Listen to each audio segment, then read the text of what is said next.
រី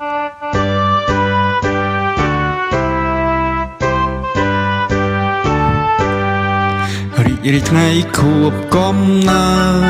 តរីកថ្ងៃខួបកំណើតរីកថ្ងៃខួបកំណើតអ្នកដែលបានកើតថ្ងៃនេះ Happy birthday to you Happy birthday to you Happy birthday Happy birthday Happy birthday to you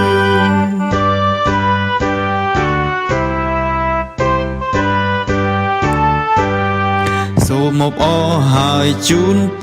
រសុខភាពល្អកាយមាំមួនសូមប្រកបដោយព្រះគុណនិងក្តីស្រឡាញ់នៃ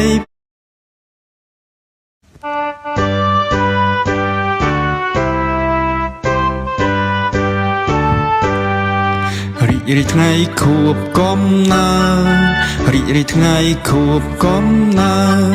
តរីកថ្ងៃខួបកំណើតអ្នកដែលបានកើតថ្ងៃនេះ Happy birthday to you Happy birthday to you Happy birthday Happy birthday Happy birthday to you